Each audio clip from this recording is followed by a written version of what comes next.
The clock has struck 12 o'clock. That means I'm about to turn into a pumpkin because we're about to lucid dream. I want to welcome everyone to our second webinar here today with my dear friend, Prince Alfred, and myself. This webinar is called Transforming Fear with Love. And I want to just set the stage here. During the Great Depression, the president of the United States, his name was FDR, Franklin Delano Roosevelt. He declared that the only fear that we have to fear is fear itself.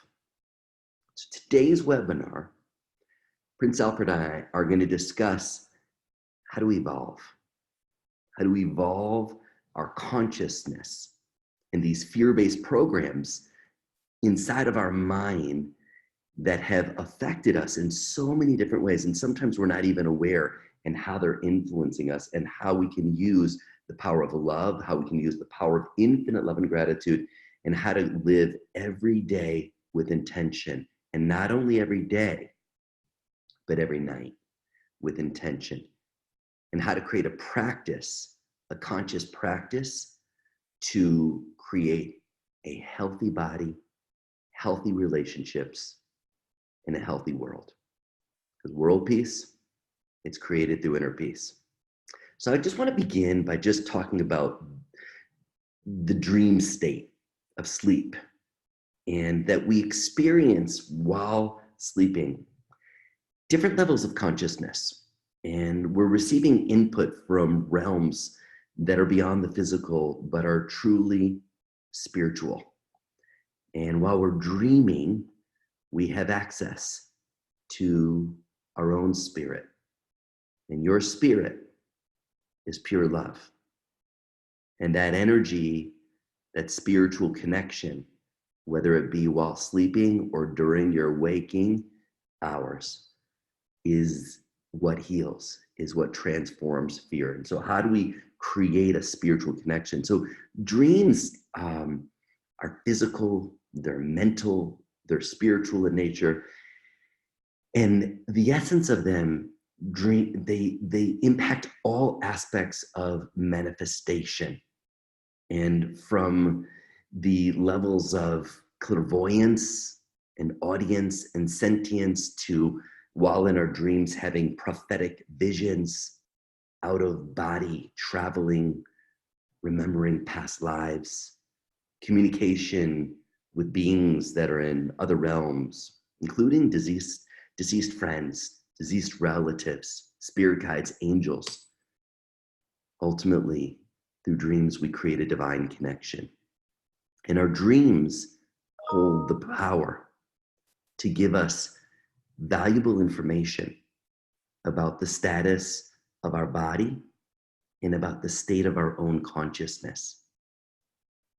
Now, a lot of people don't recognize this, but every one of our subconscious minds, our dreaming minds, are interconnected. And through the subconscious, dreams hold the power and the ability to align us in a physical as well as spiritual realm. And it's fascinating, and I've had this experience myself, that while dreaming, we have the ability to connect with people that have passed over and connect with deceased relatives and discover how they're doing and messages that they have for us.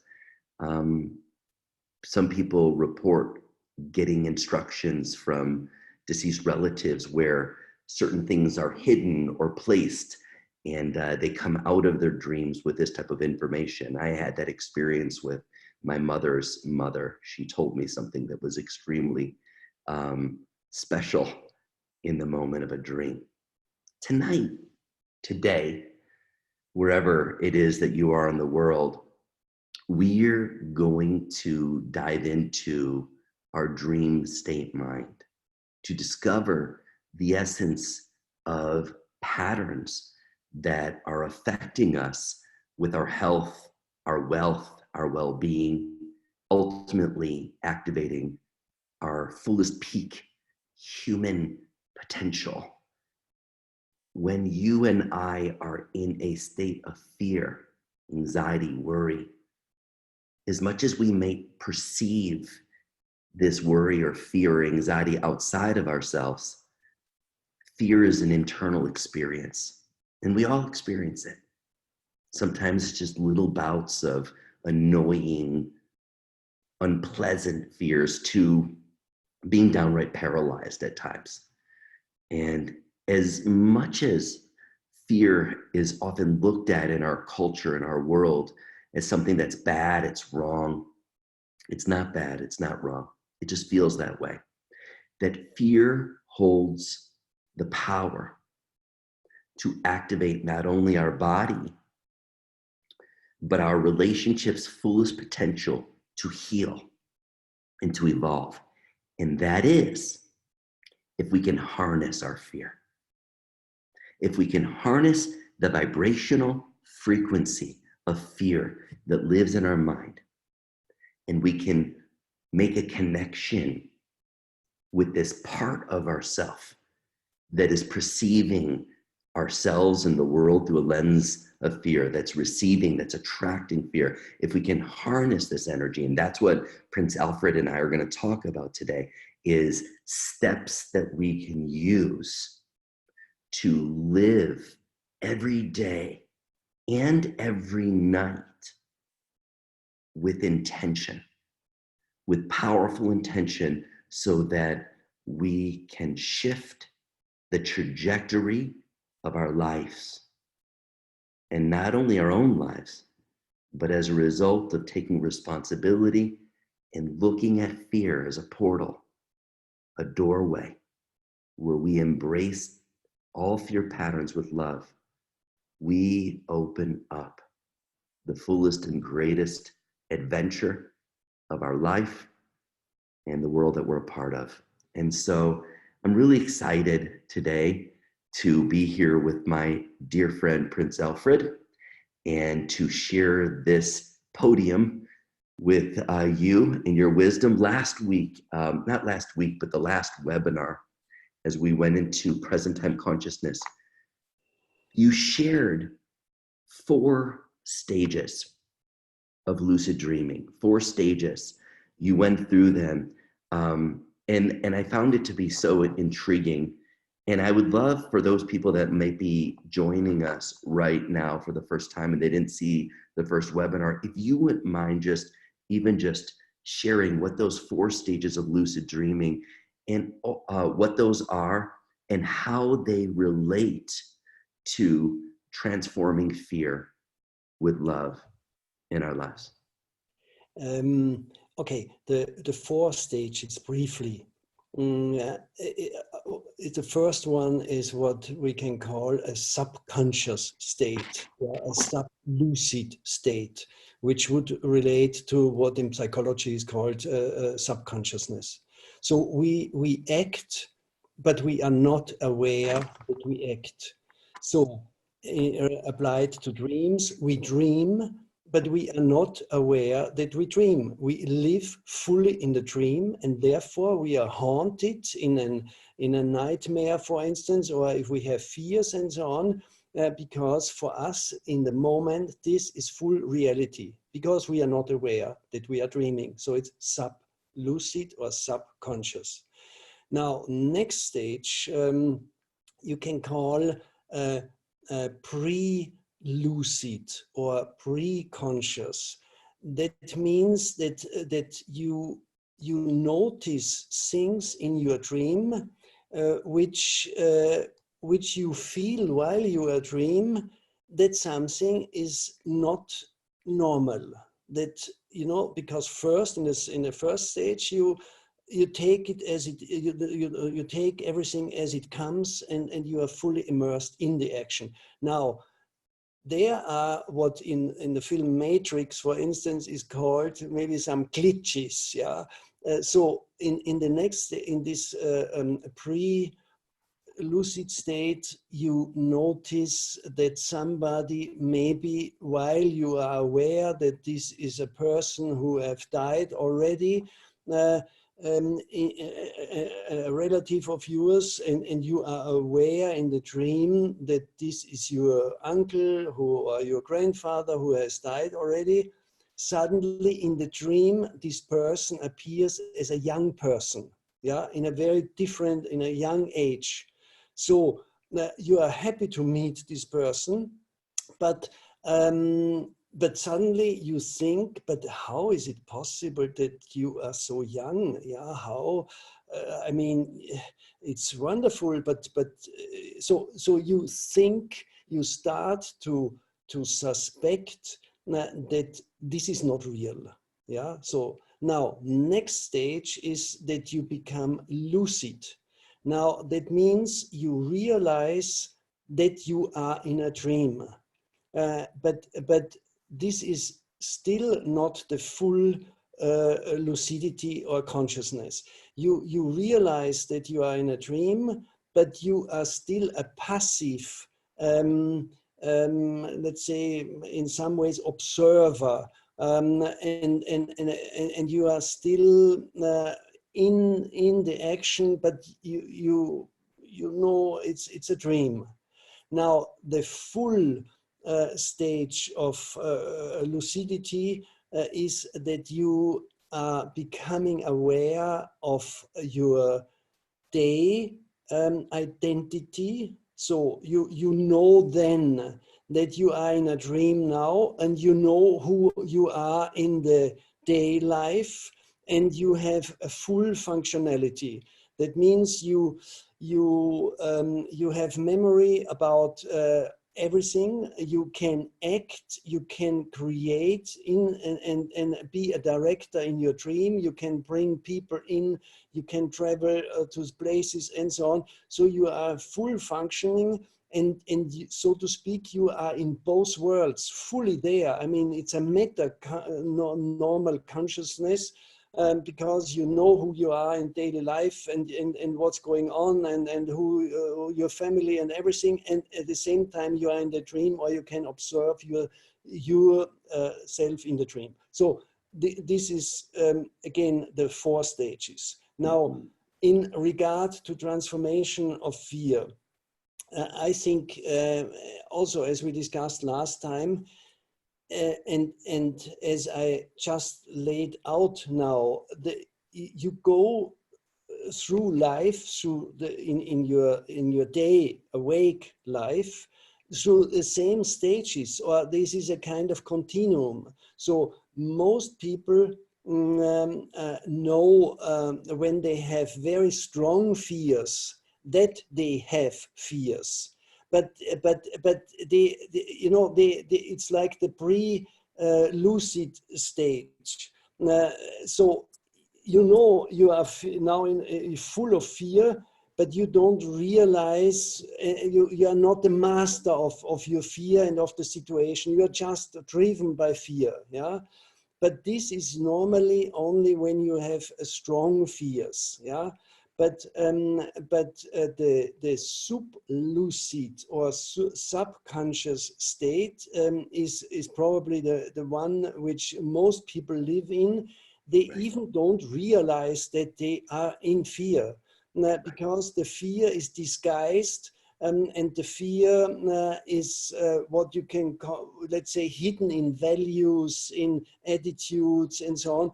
I give you an example. Yeah, for instance, I'm living in the mountains, and if I have to go down to the village, I have to go down a small mountain road. Yeah. Now I know people who very curvy mountain road. So I know people who are very, let's say, afraid or fearful. They would call it cautious, because they suspect that behind every curve something bad could happen. So they drive very slowly down to the valley, because it's dangerous, and there is a lot of fears which are just waiting to jump on, dangers jump on you.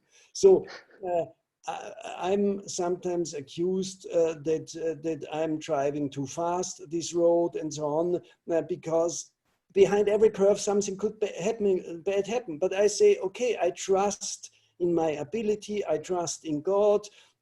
I know the way. I go, in a way through the curves that if something comes my way, I can get out or whatever.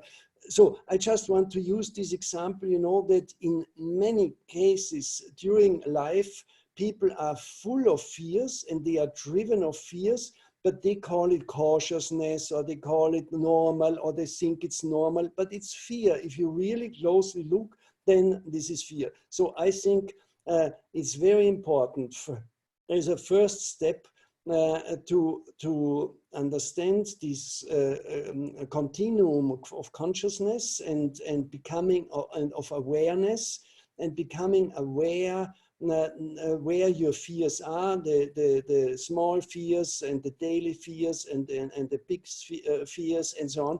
And then once you recognize your fears and you fully become aware and you become fully lucid, then you can start to transform it. And we will talk about this later then. Yeah, and I hear you. And it's interesting, from subtle fears of anxiety of how we drive. And I'm glad that I know before I come over to Vienna and teach Lifeline and do lucid dreaming classes with you, I now know that you're a speed demon on the mountain. So I'm very aware of how you drive, my friend. But here's the thing, fear, there's a great book called The Gift of Fear by a gentleman named Gavin de Becker.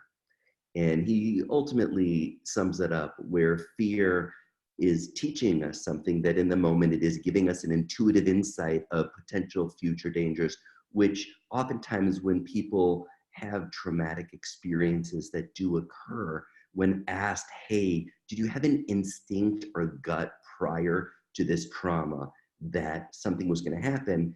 Everyone says, yeah, I did, but they deny that fear. And it's an interesting crossroads between what is reaction and what is intuition.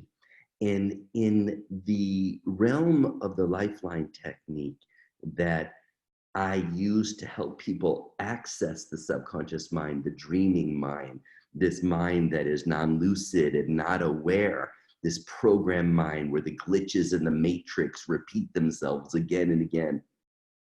I teach people that there's a singular concept that's very important to understand about fear. And that is that fear is, I'll say what not, and then I'll say what is. Fear is not the problem. Fear is not something to make go away, numb out, get past it. Fear is a portal. And when we notice, whether it be the little things of driving cautiously to living with anxiety and panic attacks, or having chronic types of immune challenges, digestive challenges, hormonal imbalance, cardiovascular stress, that all of these things stem from a subconscious pattern of fear. All of these things stem from memories that are not fully processed.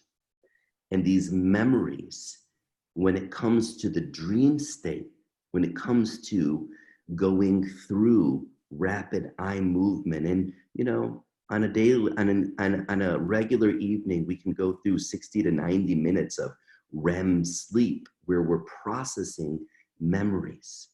When we don't process memories, when we don't go through the REM state of sleep, then these fear patterns continue to build within us. So what I love about you and me and our relationship is that we're working on the same level, but from two different places. One is the ultimate goal of what I'm hearing you say, my dear friend, is to get to this place of this full lucidity, of this meta-lucid phase, of this mystical phase where we are fully conscious in our dreams, because that does something for us. And we're going to go into that in a second. from the waking state, when people come to me and their body is diagnosed with a disease, or they have a behavior like addiction, or certain things that are self-destructive patterns of relationship that end up causing us to feel insecure, or low self-esteem, or judgmental, or guilty, or shameful. When we've got these things going on in our life, we know that it's fear. And I guide people on going from a subconscious, I don't know where it's coming from, to we start to become more aware of, like, oh, there's a conversation going on here, I don't have control over it, to waking up even further, where now I'm realizing, wait, I can make a connection. I can make a connection where I create a loving, supportive, compassionate relationship with this reactive subconscious part of me. And I can get this subconscious part of myself or another person to be working for me rather than perceivably against me. Because when fear is harnessed, whether it be through the lucid dreaming, which I'm so fascinated about because I had my first real lucid dream since our last webinar, to harnessing fear through a lifeline process by going through this flow chart of the subconscious mind, that by going through this and raising consciousness, that we evoke what is our nature. And what is our nature is love, is divinity, is pure human potential, is healing, is regeneration, is bridging human beings. That is extraordinary. So I love that we're coming to, we're talking about the same thing, but we're actually in it, but it's so beautiful, but we're talking about it from a unique perspective that's very valuable, that's really valuable. And so I've been saying, am I awake? Am I dreaming? Am I awake? Am I dreaming? I've been saying it all the time. And all of a sudden, I woke up. I woke up in my dream. I'm there with my best friend, David Schiffman. I'm with my best friend. And I'm like, oh, I'm dreaming and I'm awake and I know it. Oh my goodness. David, do you know that we're in a dream together? And he had no idea. He had no idea. But I'm like, dude, we're in a dream together and I'm awake. I didn't know really what to do with it, but I had it. And I'm really excited to delve further. I want to learn more from you. And I also want to put this out here. I want to put it out here for our next webinar as well, where we create a dynamic connection with ourselves and the group, where we bring people to a lucid state of a subconscious realm, and we bring people through a process so that we can actively shift these patterns that are affecting us so that real healing can occur. What do you say? Great. Right? Wonderful. Yes, great. And I will maybe speak a little bit now about the transformation process and what dreaming can do or teach us. I mean, both. It can help us, but also it can teach us how to do it in the awake daily life. Now, you see, the ultimate fear or the whatever is the ultimate cause behind any fear is the fear of death. Yeah, it's whatever fear. If you really go deep behind, then it's fear of death and fear of losing yourself and fear of losing whatever because you are dying. Yeah. So therefore, this is of course the, let's say, the ego is for me a program of survival. Yeah. So we have a kind of computer program within ourselves, in our brain, whatever.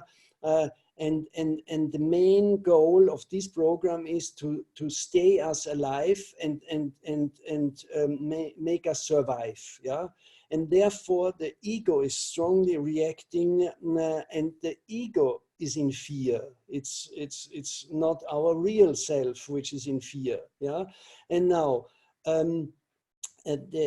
you can say the first time, or if for a few times you leave your body in whatever form of experience, all your fear will go away. Once you see that you can step out of your body, and nothing happens, then this will help you to overcome all of your fears. Yeah. So now, of course, most of the people, I mean, when it was still legal, you could maybe experiment with LSD and with drugs. Right. And with That's what I was just thinking. Yeah. So you could have certain experiences how to step out of your body. You can do it maybe with shamanism and so on, but you can do it also in your dreams. And now this is the kind of very civilized, how can I say, legal way to experience this. Yeah, because if you have a nightmare, or if you get threatened in a dream and you feel your life is on how to say, it's endangered, and you are able to get lucid, then you can observe the situation, and you can even go so far, which I had happened many times in my life and in my dream life, that I went through dying processes, maybe of past lives, maybe whatever. I mean, While in the dream? During dreams, yes. Yeah. And so, for instance, let's say I was strangled once, and once I was like Caesar, with many people put knives into me and killed me and so on. And there are different forms of death. And I was lucid, and I enjoyed really every phase, so to speak, because I'm a kind of scientist, yeah. And so I could understand the process of dying by dreaming it, and experience it in dreams, and I could then step out, so to speak, of my body when I was killed, or when they killed me, or when I was accident, and then I could see from above my body and the people down there and so on. So you can train this, that you get out of your body in the dreams, becoming lucid particularly, and this will help you to overcome all fears, because you understand that if you physically dying, this means nothing. You are continuing to live. You are continuing to be a full personality. You can think, you can feel, you can do everything. Actually, you are much more free. I mean, this is what you come, that the body is something which holds you down, which earths you and so on. But you have, so to speak, to brush your teeth every morning, and you have to shave or whatever. You have to dress, you have to go to work, you have to eat, you have to go to pee, and so on. And once you understand that if you're out of your body, that you have never to sleep again, you have never to do all this brain teeth brushing and so on, then you can really overcome all your fears with, so to speak, on the basis. And it's an interesting thing, though. There's a couple of concepts that I'd like to talk to you about. One is, and just let this sit for a second, because I've heard people talk about, well, if you die in a dream, do you die in life? You know, and so obviously, no, right? Because you've died multiple times in your dreams. The other is the concept of the ego that gets attached to particular attachments, ideas, beliefs as an identity. And I find it to be fascinating, my friend, as far as, yeah, the fear of death is so powerful. especially in the Western world, where they question reincarnation. Many people question reincarnation. I personally don't question it. However, in the Western world, the fear of death is a very high fear. However, I have found in working with thousands of people, in doing hundreds of thousands of sessions with people, in working on a subconscious level, that the greatest fear is actually change. And that the mind, when locked into a belief, a memory that is frozen in time and is in a repeat mode, is in a glitch in the matrix, it is in a deja vu mode, it just keeps on repeating. That aspect of the mind will fight for its existence. It creates a unique persona, a unique mask, a unique way of behaving. And it has a biology that directly influences us in many ways. For example, I'll give you a story. I was working with a client that was diagnosed with a dissociative disorder, what used to be called multiple personality disorder.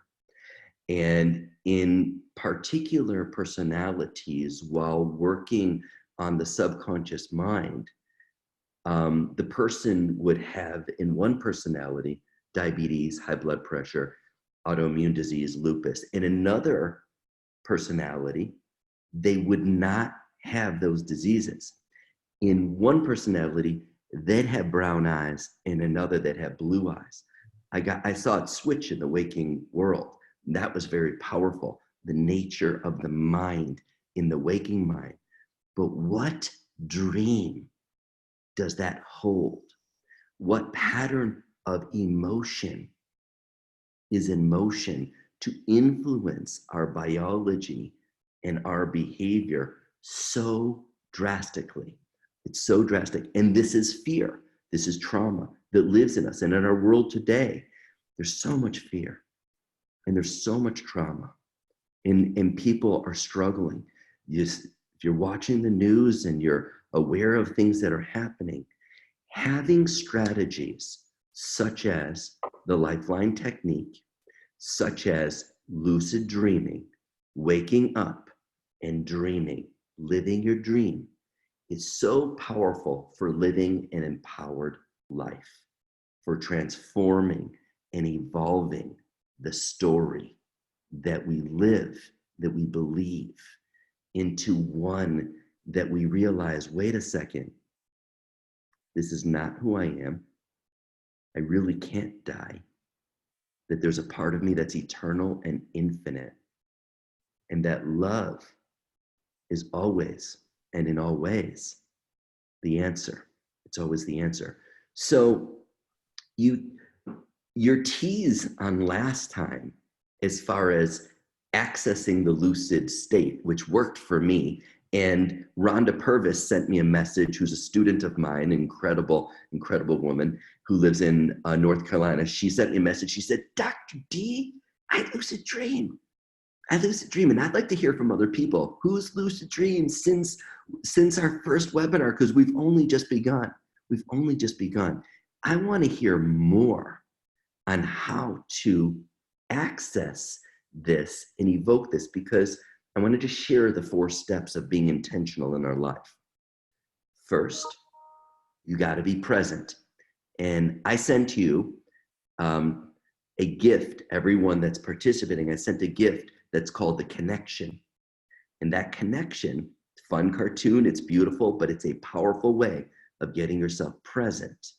That's the first step of being able to make a connection on a deeper level with this subconscious part.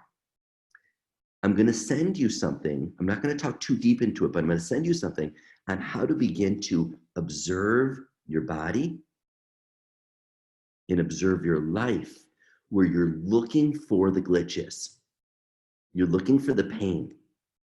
You're looking for the stress. You're looking for the struggle. You're looking for those parts of you that are really stuck. That's the portal to the subconscious mind. And that there's a question that you can ask yourself, just like Prince Alfred said, am I dreaming or am I awake? The question that you can ask once you've observed your body, once you've observed your life is, would I choose this? It's very similar. It's very similar to saying, am I awake or am I dreaming? Would I choose this? Because when you're aware of the pain and stress of your life as something that it's not a choice, it's a reaction. It's a reactive pattern that's just in motion. It's subconscious. It's just going. It's a matrix. It's a program.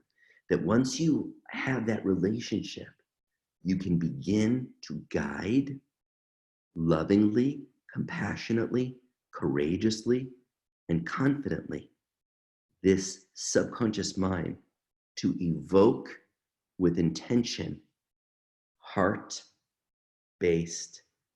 living.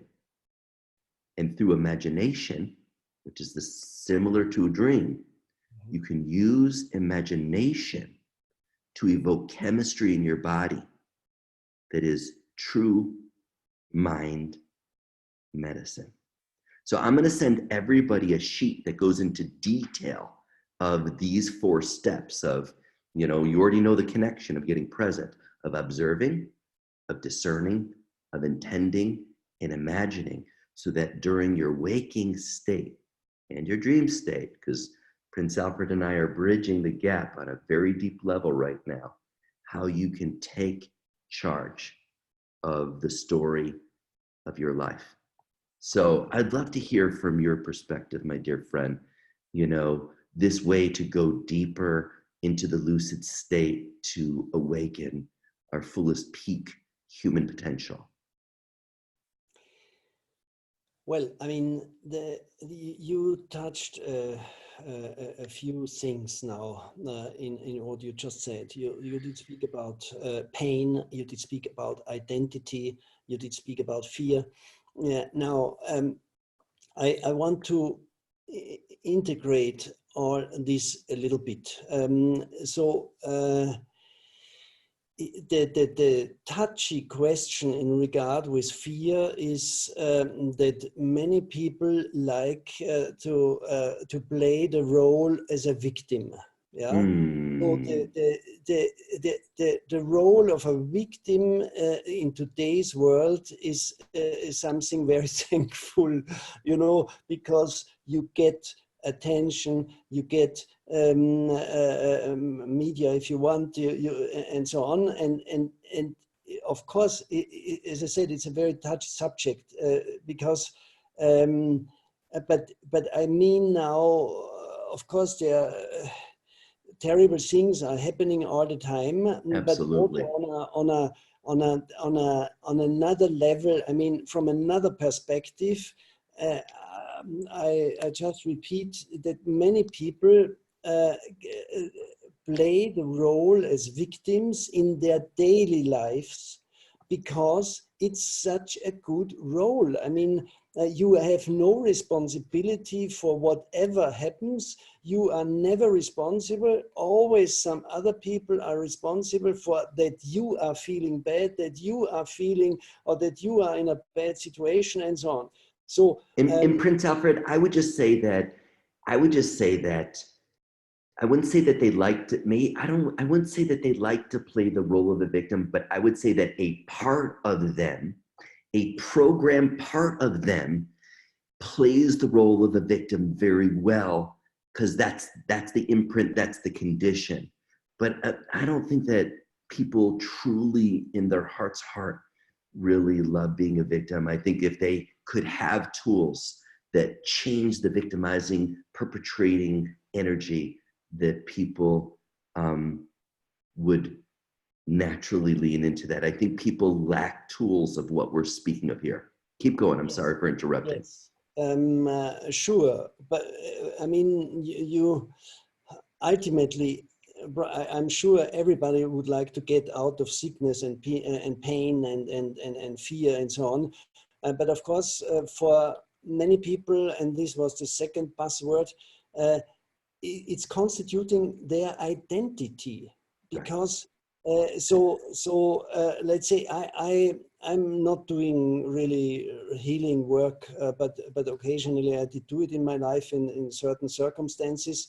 I had a case where somebody had a deep trauma in their childhood, but she was a woman now, let's say in the middle of the 40s, yeah, and we went into a situation of let's say an altered state of consciousness in some ways.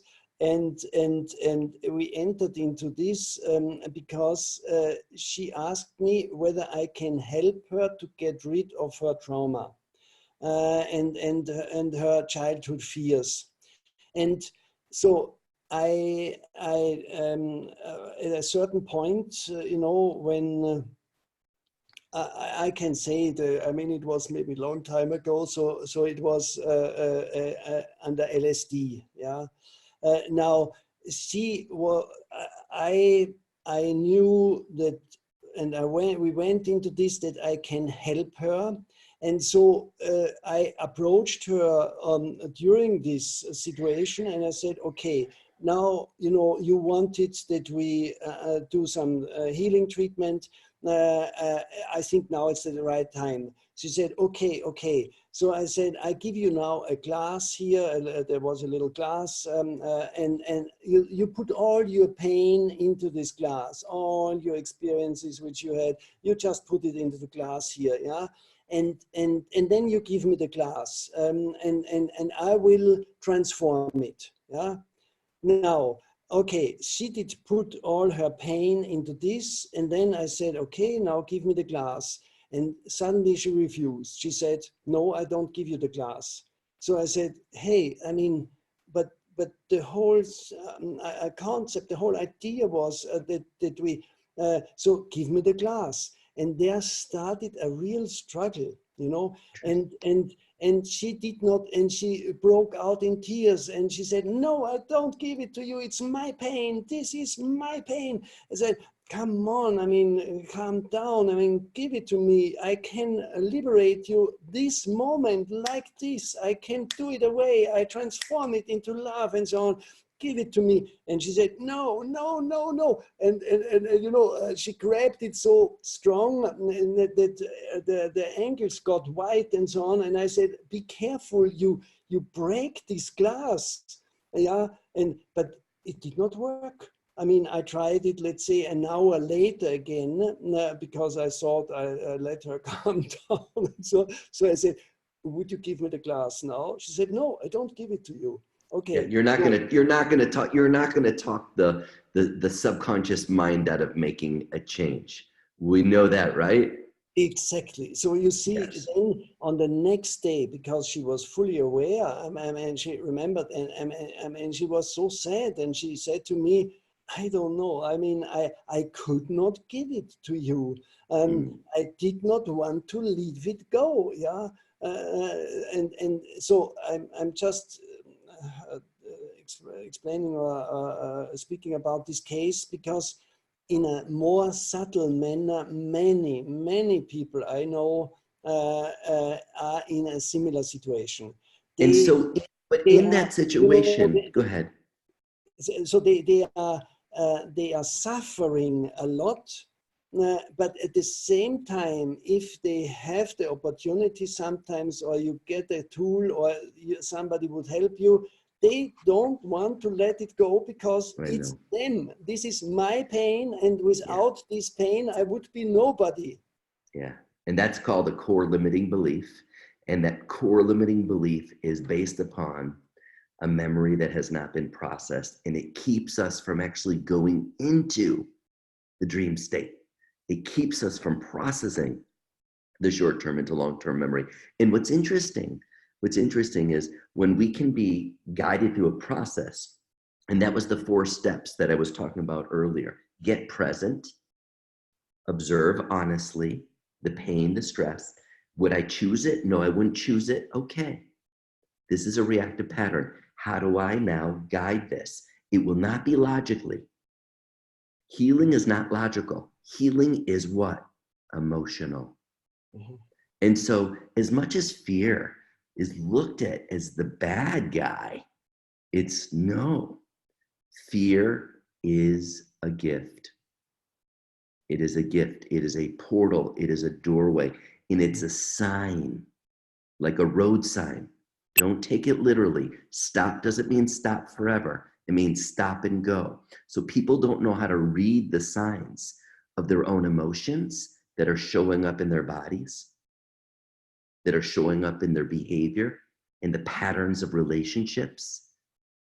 People are not able to understand that. But when we learn simple steps that are an application, because actually I find it to be a bit frustrating for a lot of people to know, hey, lucid dream, change your subconscious mind.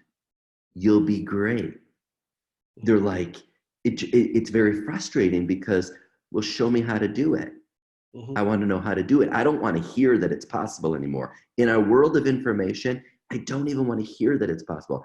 I want to have application that is absolutely reproducible, that's scientific, where people can wake up and create quantum habits that allow us to create real transformation of fear with love. And that's what Lifeline is, and that's what lucid dreaming is.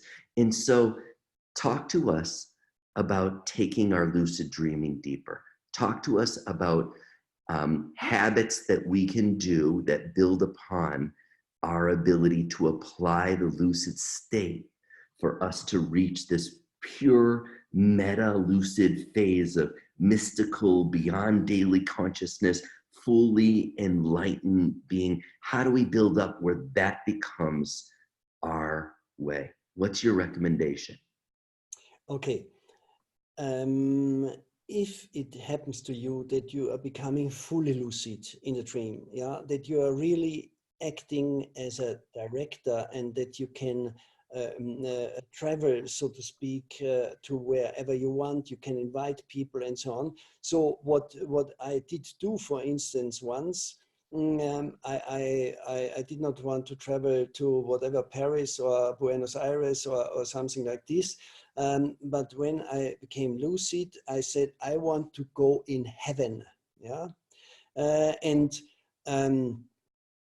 And there I experienced something, you know, it was like angels or beings who lifted me up, you know, and I was aware that I'm lying. So they lifted up my body and we went through certain spheres of growing love.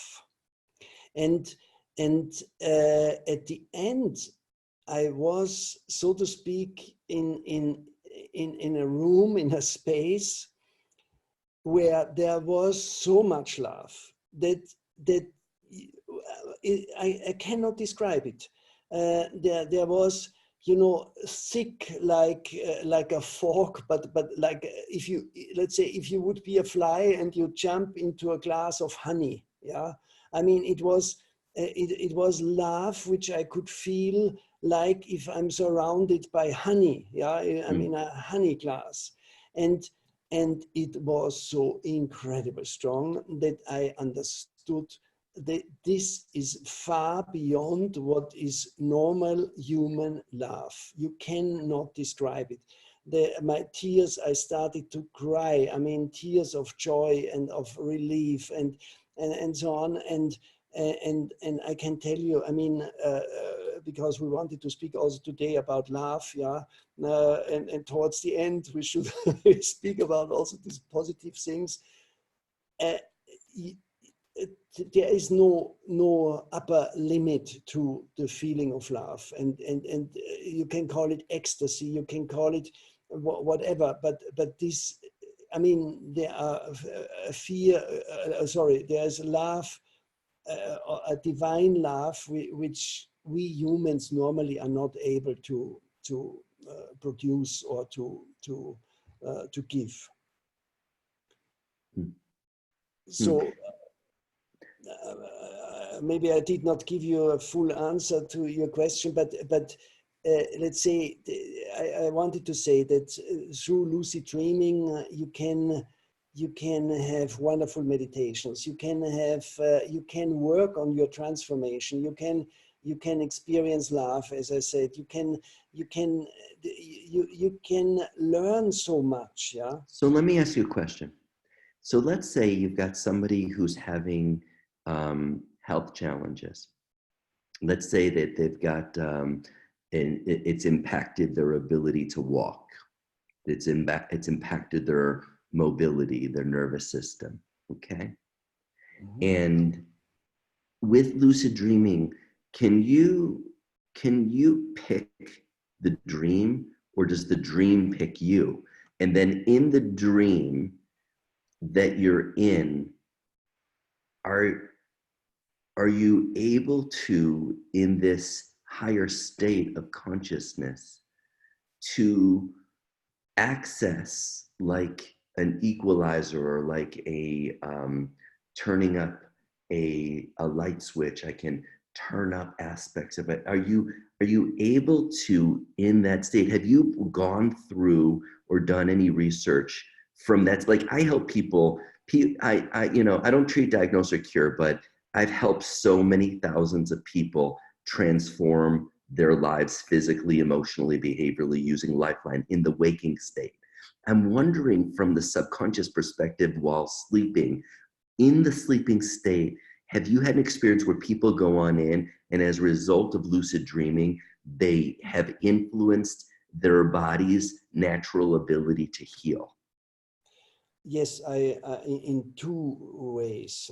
I mean, on myself, but also in bringing in, if the people wish so, if you are fully lucid, you know, and let's say you, Darren, you want to be healed about some sickness or so, then if I'm lucid in the dream, I can bring you in. Yeah, I can bring you in my lucid dream, and I can treat you there. Yeah, so I can work to heal you. Now, you can also work on healing yourself, because the nature of becoming lucid is that you, like I said before, when I was killed, for instance, in a dream and so on, that you observe Darren, you in your lucid dream, you can observe Darren as a creature in your dream, in your real reality. How can I say it? Or let's say it in a more esoteric way. If you become fully lucid, you are probably more one with the divine self, and you are not one with the civil Darren. Yeah, but you can observe the civil Darren in interacting with others, but you are not Darren. You see what Darren is doing, yeah? So, and how he is acting. So this is a self-observation, and observation as a technique, which also you should use in your daily life, and which is very helpful. Now, but you can do more. You can, what I did do with others and with myself, that traumatic experiences in your childhood, you can bring in yourself at this certain moment in your childhood, and then you encounter you, Darren, encounter yourself as a 7 years old child, and you can go and heal this child and speak with this child and help this child to overcome the situation which did traumatize this person or this Darren. Do you understand? Absolutely. It's amazing what you can do. Yeah, I mean, what's beautiful is that in teaching people the Lifeline technique, they learn what's called kinesiology. They learn muscle testing. And that enables us to know when the subconscious, reactive, automatic, autonomic mind, body, when that subconscious part's being triggered through the muscle testing. And so we can use muscle testing to find out, is there a past life pattern? There's a past life pattern going on right now, Prince Alfred. Mhm. Is it from BC? It's from AD. 0 to 1,000, 0 to 5, 5 to 6, 5 to 550, 5 to 510, 5 to 505, 5, 501, 502. So it's interesting because there's a pattern from 502 AD going on in this present moment right now. There's a parallel dimension that's subconsciously interfacing with what's happening here. So it's so neat that once we know that we can access this, because I know that I'm not Darren. It's just what my mom and dad named me. I know that about me. I know that I am not my thoughts, that I create my thoughts, that I'm not my relationships, that I create my relationships. I'm not my body, I create my body. And so, but I find it to be fascinating because, you know, I never thought of it as lucid dreaming, but potentially I've been doing this a lot more than I realized. Yeah. But I'm working with people all the time. I'm doing sessions with people in my sleep and during my waking hours. It's what I do. It's just, I'm constantly doing that. So it's so fascinating. And I never really looked at it as a lucid dream, but it's something that is Yeah, a part of my, yeah. Absolutely, Darren. I mean, this is also, I think I mentioned it last time, but it's maybe a concept which one have to get more familiar with. But my life experience tells me that also the awake life is a dream, and the ultimate goal is to become lucid in this dream. That means Yes. to become and my hypothesis also is that if you become lucid in your night dream, if you become full lucid, then you are more conscious than in your day life. You are really at the top then, and this consciousness and full lucidity and full consciousness you can bring over in your daily life, yeah, because you can Yes. train it over there. And what you do is absolutely making the people lucid, because this is your system, yeah. Yeah, without a doubt. And you know what? We have just a little bit of time left, and it's amazing. Time flies when we're having fun, when we're in the dream. If anybody has any questions, I'd love to open it up. David, can you tell people how to ask questions so we can answer them if they have any questions? So happy to interact with all the people that are participating. We're so grateful to share with you this really important information and give you tools that empower you. David. Hi, everyone. So there's a couple ways you can ask questions when you're in Zoom. There's a little raise hand button. You can press that and we'll see that you have your hand raised. It looks like Penny Wilkinson has a question, so I will pop her in. Awesome.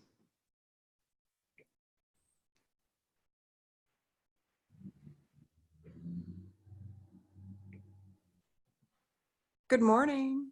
Hi, Penny. Hey, Darren. Hey. Hey, infinite love and gratitude. Infinite love and gratitude. This stuff is magnificent, magnificent.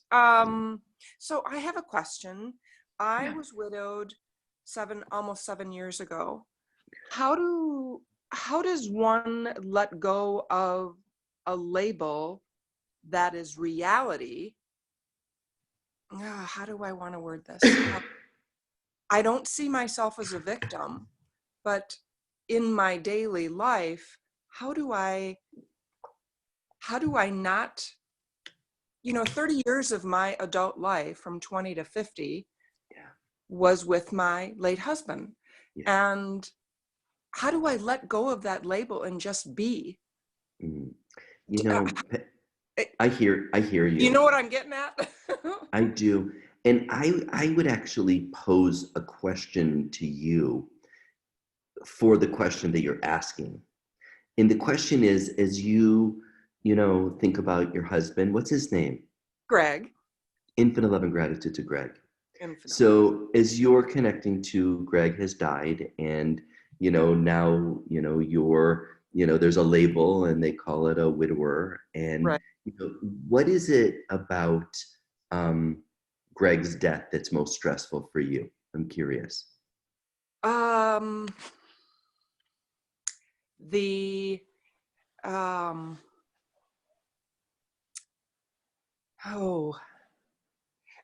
process of him dying, it was a very brutal death. Yeah, I'm sorry to hear illness, that. I should say illness. And as you observe that, Greg went through a brutal process of dying, what emotion does it cause you to feel? That if I truly opened myself up to love again, that it would be taken away. Mm. And as you connect to this fear Mm-hmm. of truly opening yourself up to love again, that it will be taken away, what do you rate that fear on a scale 0 to 10, just to appreciate where you're at? 0 Yeah. is it's nothing. 10 means it's really, it's absolutely killing me in my life. And I would say a 5 or a 6. It's 5 or not 6. So it's not something that I think about. You know, I would have to say at 7 years out, I'm a happy widow. You know what I mean? and but 5 or 6 has still got a good stick in your gut. Yeah, You know, it's stick. It's it's stick. not stopping you, but it's does stick in your gut. But the Yeah. question is, and so now we're playing. Okay, now we're playing a game, and the game is, hey Penny, if you could choose to create your life, manifest your dream, wake Right. up in your life, would you choose to create it where you had a 5, 6 out of 10 fear Hell of no. getting involved? Hell freaking no, not a chance. Freaking So no. Yeah. you know that this fear is a memory that's keeping you in a glitch in the matrix. You Right. know that this is a pattern. Now, from a lifeline perspective, I would then guide you through intention, and we're going to send you, everyone's going to get a piece of paper on how to set intention. But I would guide you on how to set intention and use imagination to create a whole new mind medicine so that Right. you can create a shift on this vibration. As Yeah. you, because you're the Penny who sent me a message about, Yeah.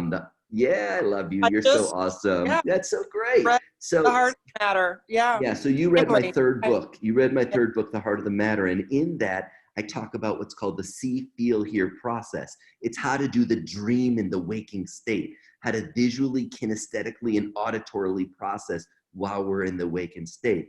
And I would go ahead and I would do that once you have your intention, and you will notice a transformation. So that Already.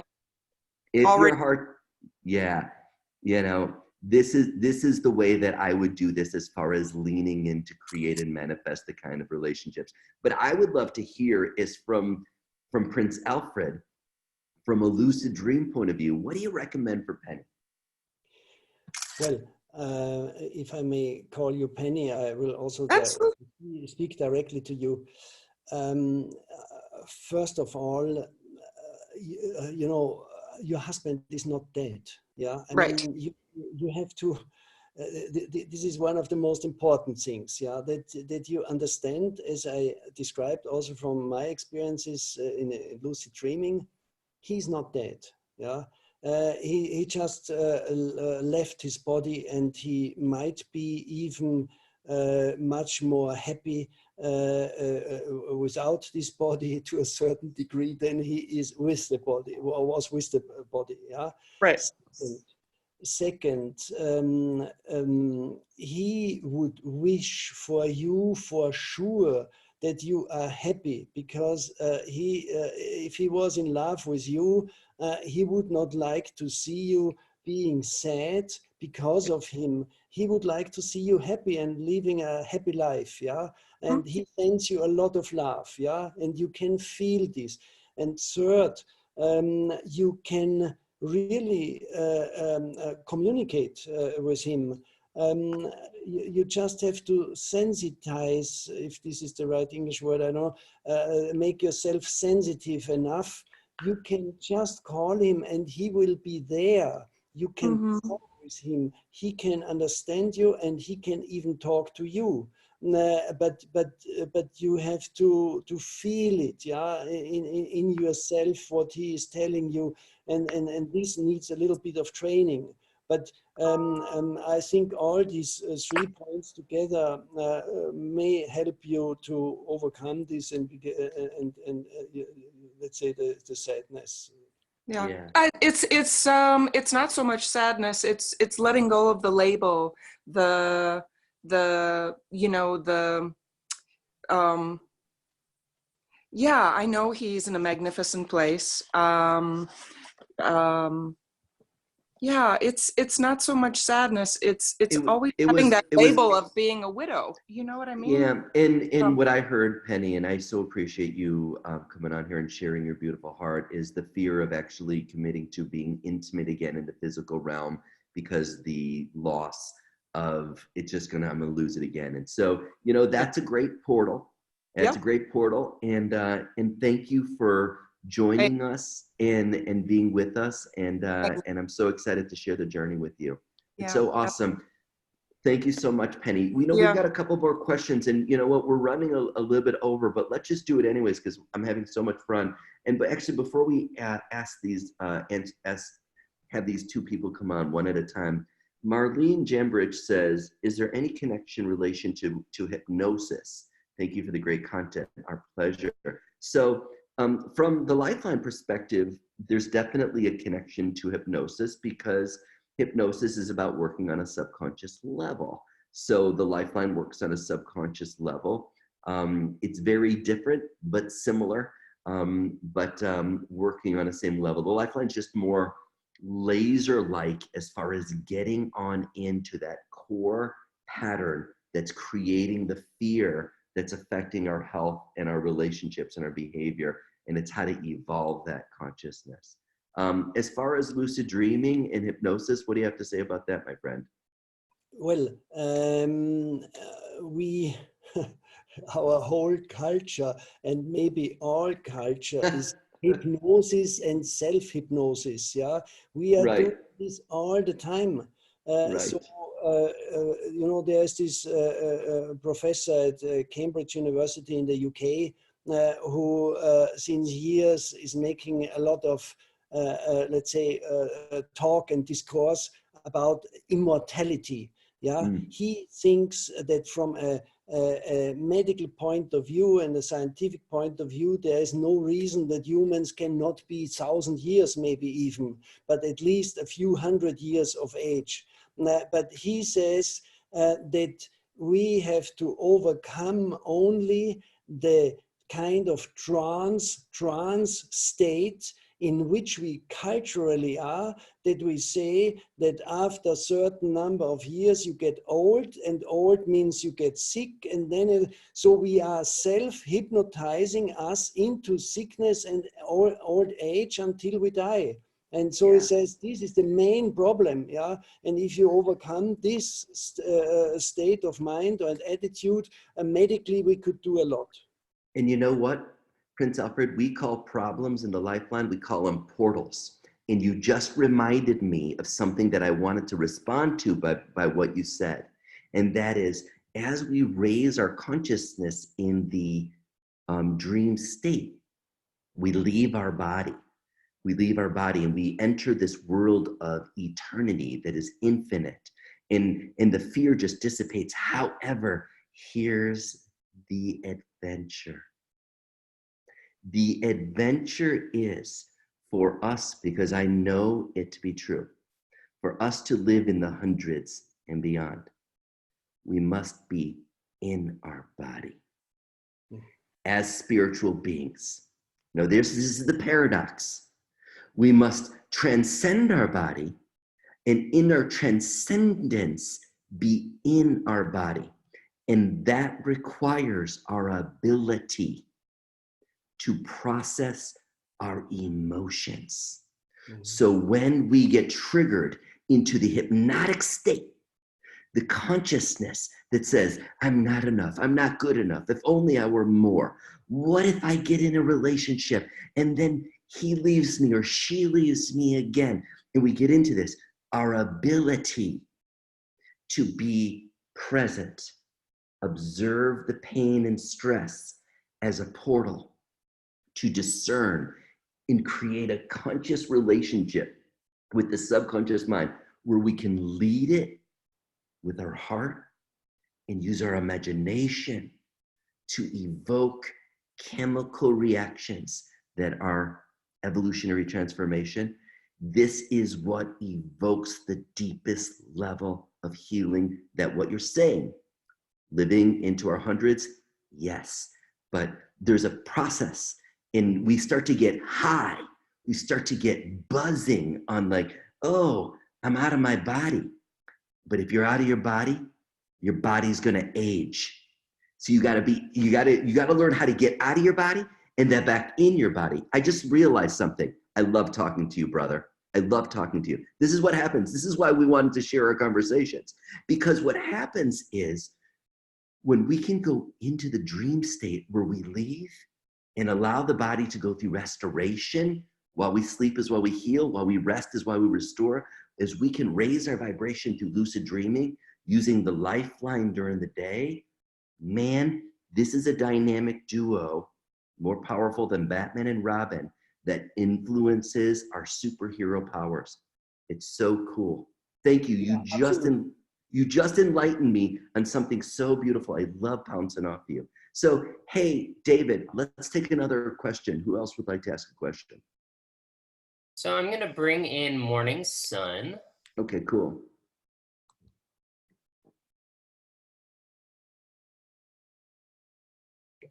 There we are. Awesome. Yes, good morning. Hey. I actually have 3 questions. I sent you an email from last week about start my video. What's happening here? Can you hear me? Yes. Oh, okay, because the screen came up with a start my video thing. Anyway, I sent you an email from last week about recurring dreams. Did you receive that email? I don't remember. I'm sorry. Okay, well, it was about that I would have these recurring dreams, and like one in particular to explain, I kept having this dream that the house I was living in caught on fire and burned to the ground. And so I would wake up with this feeling of dread and intrepidation, and I got my family moved from that house into another house, and within 2 weeks of us making the move, the furnace in that house exploded and the house burned to the ground. So my question was that like a warning dream, or was that something that I should have stepped into and changed from that lucid perspective? Like, did I cause it to manifest by not doing something about the dream in the dream? Does that make sense? Yeah. I'd love to answer first, if you don't mind. I would say yes. It was a premonition that your dream was giving you an opportunity to perceive the future. Yes. Did you cause it to happen? No, you didn't cause it to happen. Could you do something when you have access to, through a dream or a daydream or an intuitive moment of a flash of like, oh, I thought this, and you get this intuitive hit, when you act upon this stuff, because you're studying the Lifeline, Morning Sun. So when you act upon these dreams or these insights and you actually process, you go through the steps of the manifestation system of Lifeline, you can and do raise the consciousness of this fear-based vibration with love, which does influence life. And so I know that there's guilt that goes along with, oh, I woulda, coulda, shoulda. Nope. We don't do what we don't do. We didn't do what we don't do. It just is what it is. You didn't cause anything. There's part of a deeper spiritual soul journey that we're experiencing. We talked a bit about this on the webinar today. But yeah, thank you for sharing that. I'd love to hear Prince Alfred's perspective. Well, I mean, you see, the whole thing about lucidity is that you can change your reality. Yeah, that means it's very helpful if you become lucid in such a dream, because then you can extinguish the fire or you can change the whole situation. So it just shows you that whatever happens, you are in control of it, and you can be in control of your life, you know. Yeah. So premonition, I would say, I mean, I'm not overestimating dreams as such, because there are many different types of dreams, and I cannot go into this now. I know at least 5, 6 very, very different types of dreams, and one of them is looking into the future, and really, but most of the dreams are what I call home entertainment. Yeah, I mean, it's just the brain is playing games and so on and so on. So I would not interpret every dream.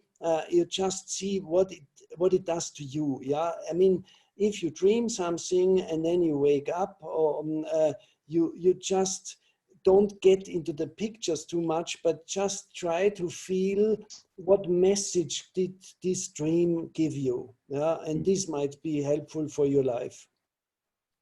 Yeah. I mean, it's now because we are very much under time pressure that we cannot maybe go too deep into this. And I see also that there are 2 or 3 questions, you know, from Maria Lang and Gwendolyn and so on. And I don't know how to continue there. And it's Yeah, no, I hear you. And you know what? I really want to respect people's time, but Morning Sun, from subtle to extreme, when you're finding any level of pain, fear, and stress, it's called what? Portal. That's it. And so play it as the portal, and use it, and do your best to say, am I awake or am I sleeping? And next time you're in a dream, play with that. And in your waking state, play Lifeline, as you know how, because you're a master at it. You're incredible. And a way to be aware of the conversation here. But I just like the subconscious mind. Hell no, there's no choice. You're not causing anything. There are powers that are divine, and they're not here to victimize us. I know that, or anyone, even though they are victimizing. So thank you so much, Morning Sun. You know what? I'm just going to see, you know. Yeah, for instance, Maria Lang, she did write, how can I stay in my inner peace regardless what is going on around me, which means am I immune to the influence of other people? Yeah. One question, or the other one here, I can see Gwendolyn Atwood would like to talk with these 2 amazing guys, whatever, about relationships and how relationship is the key to life for them to comment on this.